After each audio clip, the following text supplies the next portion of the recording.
Bonjour à tous et à toutes, voici le journal de la semaine présenté par Louis Michelet sur radiofrancecaraïbe.com après la pub.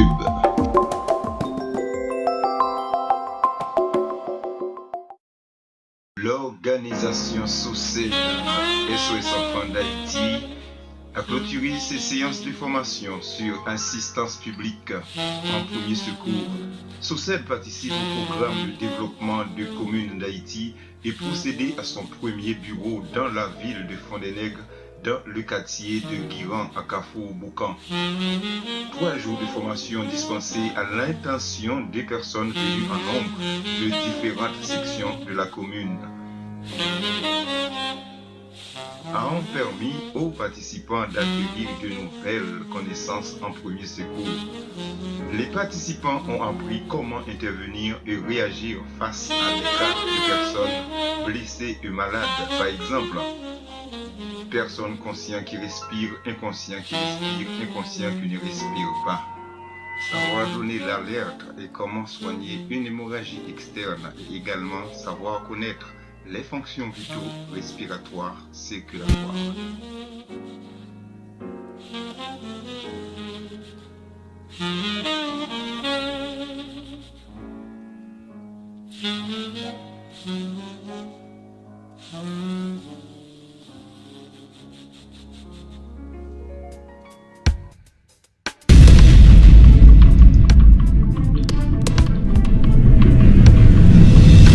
Haïti Social, 213e anniversaire du drapeau haïtien. Dans une note, le bureau de communication du consulat de la République d'Haïti à Orlando rappelle aux compatriotes du centre de la Floride que le 18 mai 2016 ramène le 213e anniversaire de la création du drapeau haïtien.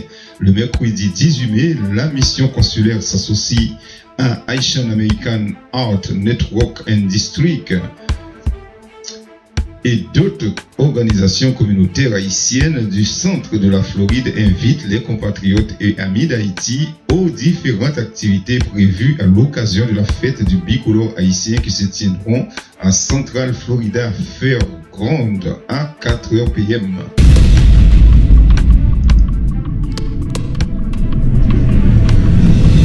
Haïti toujours social, lancement de la 4e édition de Miss Haïti 2016. Mercredi 11 mai à l'hôtel Royal Oasis, le comité de Miss Haïti procédera au lancement de la 4e édition de Miss Haïti 2016 et annoncera les directives pour les inscriptions. Notez que cette année, les inscriptions se feront dans 4 villes du pays, Port-au-Prince, Cap-Haïtien, Caille et Jacmel, et sur Internet pour les jeunes haïtiennes vivant à l'étranger. Les applications sont ouvertes pour les jeunes haïtiennes de 18 à 26 ans, célibataires et sans enfants ayant achevé leur bac 2.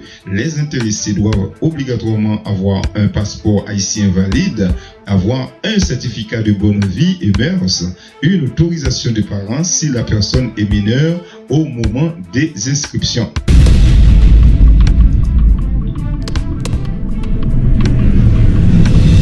Haïti Sécurité, graduation de la 26e promotion de la PNH. Mardi, à l'Académie de police Route de Frères, le président Jocelyn Privert, accompagné du Premier ministre Enex Jean-Charles, a participé à la cérémonie de graduation de la 26e promotion de la police nationale d'Haïti, composée de 1474 nouveaux agents, dont 186 femmes, sur 1513 postulants. La cérémonie s'est déroulée en présence notamment de Camille Junior Edouard, ministre de la Justice et de la Sécurité publique, du président de la Chambre basse Cholzir Chancy et du sénateur Ronald Larèche, président de la Chambre haute, des présidents des commissions justice et sécurité des 2 chambres, des représentants du Conseil supérieur du pouvoir judiciaire CSPJ, du directeur général de la police nationale d'Haïti, Michel-Ange Gédéon, des membres du haut commandement de la PNH, des chefs de délégation de la communauté internationale, des parents et amis des récipiendaires.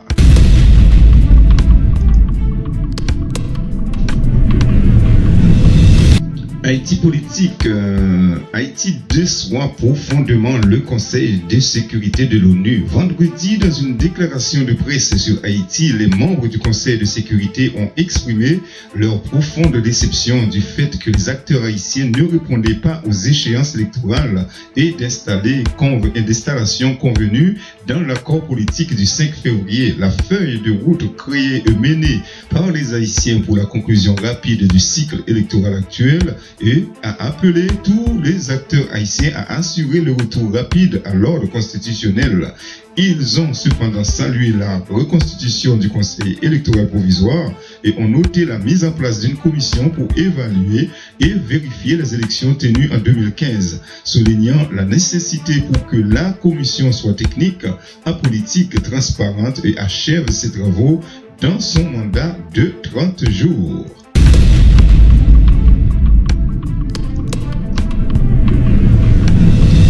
Haïti Économie, lancement du processus de projet de loi de finances 2016-2017 vendredi afin de répondre aux exigences de la Constitution.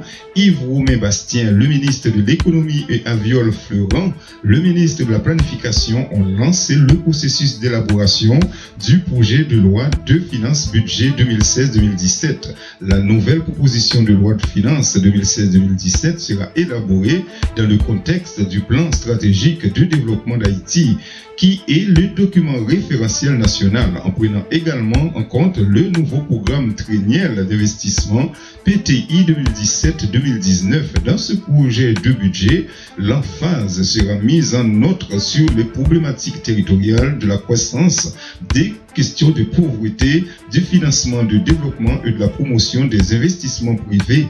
La priorité sera accordée à l'agriculture, aux infrastructures, à l'éducation, à la santé et au tourisme.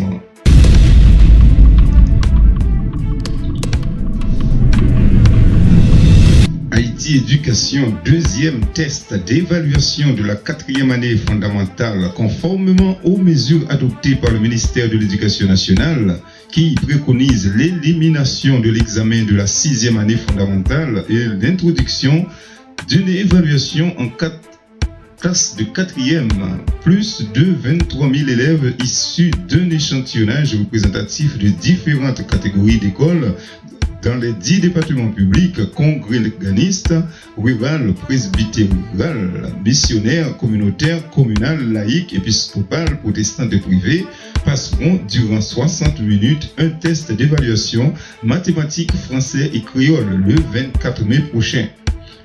Jean-Wilnor Pierre, directeur de l'enseignement fondamental, rappelle qu'il ne s'agit nullement d'un examen de passage à 5e qui doit toujours avoir lieu, mais seulement d'une évaluation afin de permettre au ministère d'évaluer les connaissances acquises chez les enfants et de mesurer le degré d'atteinte des objectifs et des lacunes du cycle d'études allant de la première à la 4e par rapport aux dispositifs pris par le ministère à travers son curriculum. Notez que c'est la deuxième fois que le ministère procède à ce type d'évaluation, la première fois ayant eu lieu le 29 mai 2015 et concernait plus de 400 000 élèves.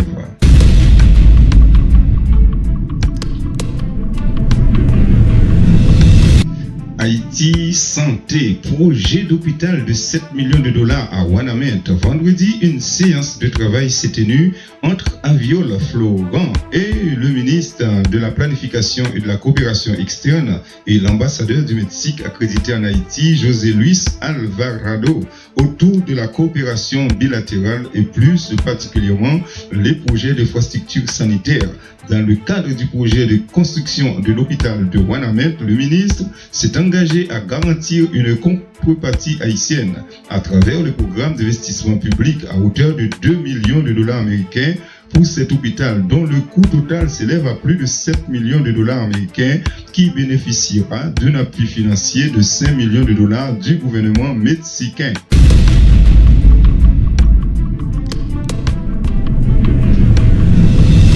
Haïti Culture, René Dépestre, lauréat du Grand Prix SGDL 2016. Vendredi, la Société des gens de lettres a dévoilé les lauréats de ces différents prix. Cette année, le Grand Prix SGDL de littérature a récompensé le poète et écrivain haïtien René Despestre pour l'ensemble de son œuvre à l'occasion de la parution de son dernier livre, Popa Singer, publié aux éditions Zulma, et notamment connu pour Adriana dans tous mes rêves, récompensé par le prix Renaudot en 1988.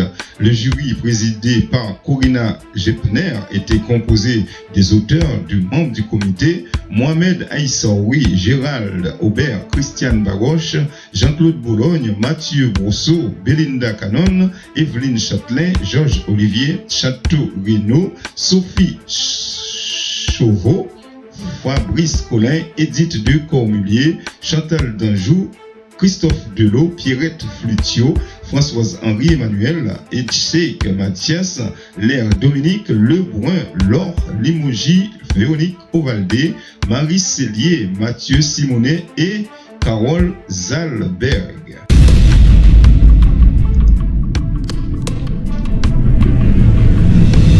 Haïti environnement, prochaine saison des ouragans peu rassurante. Alors que la saison des ouragans va débuter officiellement le 1er juin 2016, le gouvernement haïtien et ses partenaires poursuivent les efforts de préparation et maintiennent la vigilance en raison des prévisions météorologiques peu rassurantes. Les experts de l'Université de l'État de Colorado, États-Unis, ont prévu une saison des ouragans beaucoup plus active que celle de 2015, où l'on avait enregistré uniquement le passage de l'ouragan Erika. Pour 2016, les experts américains prévoient un total de 12 tempêtes nommées et 5 ouragans, dont 2 majeurs attendus cette saison. Le scénario de la saison cyclonique 2016 retenu pour Haïti envisage qu'environ 500 000 personnes pourraient être affectées au niveau du pays par des inondations et autres effets du système hydrométéorologique. Les départements du nord, du nord-ouest, de la Tibonite et de l'ouest étant particulièrement vulnérables aux fortes pluies, au vent, aux inondations et aux glissements de terrain.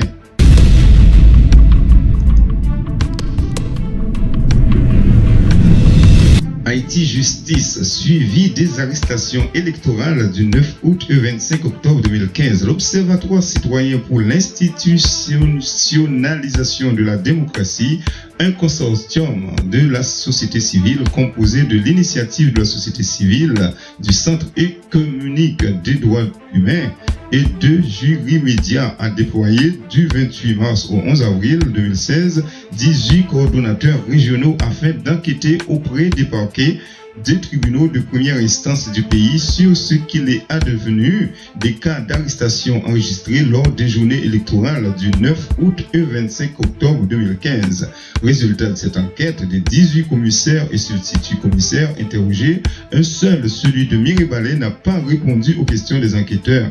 Les informations recueillies permettent de déterminer le statut judiciaire actuel des individus appréhendés et l'état des lieux de la répression des infractions du décret électoral.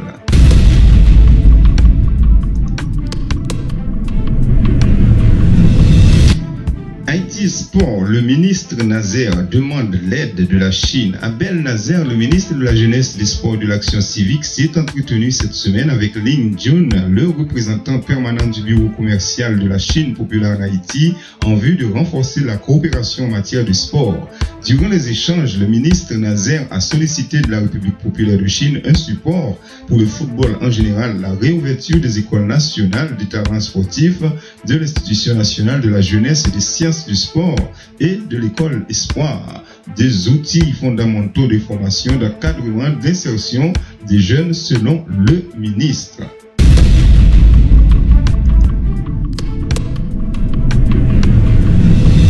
Haïti, élection. 3 conseillers du CEP en République dominicaine, Léopold Berlanger, le président du conseil électoral provisoire, accompagné de son vice-président Carlos Secul et de la secrétaire générale Marie-France Joachim, seront en République dominicaine pour l'observation des élections générales qui auront lieu dimanche 15 mai 2016. Selon Nicole Siméon, porte-parole du CEP, cette mission vise à observer les avancées en matière électorale faites par le pays voisin qui expérimente le vote électronique dans ces élections. Les conseillers du CEP auront ainsi tout le loisir de voir comment l'opposition dominicaine, tout aussi imaginative et anti-progrès que la nôtre, s'est opposée à un scrutin 100% électronique. En effet, jeudi soir, Roberto Rosario Marquez, le président de la Commission électorale centrale, a annoncé que le comptage des voix sera électronique mais aussi manuel, et ce pour les 3 niveaux des élections. Cette ultime concession faite à l'opposition dominicaine empêchera donc la publication des résultats peu de temps après la fermeture du bureau de vote, comme promis à la population compte tenu du temps et de la logistique liée à l'opération de comptage manuel. En Haïti, le CEP n'a toujours pas fixé de date pour le second tour des élections, date qui devrait être connue avant la fin du mois de mai ou au plus tard.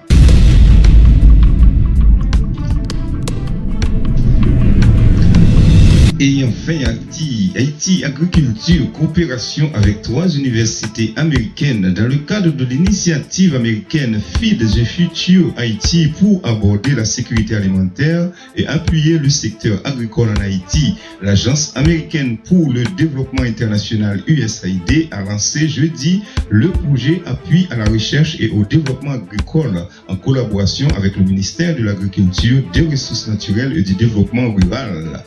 Le projet, qui durera 5 ans, 2015-2020, favorisera la recherche, les innovations technologiques et les services de vulgarisation qui répondent aux besoins des organisations paysannes et des femmes de l'agriculture et les activités de développement rural.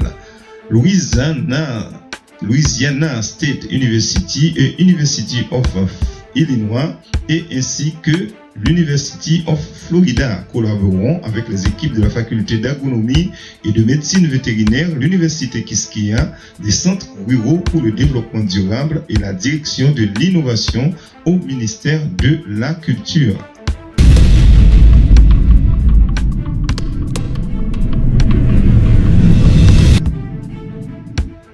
Ce journal est maintenant terminé. Merci de nous avoir écoutés. Nous vous donnons rendez-vous pour un prochain journal la semaine prochaine.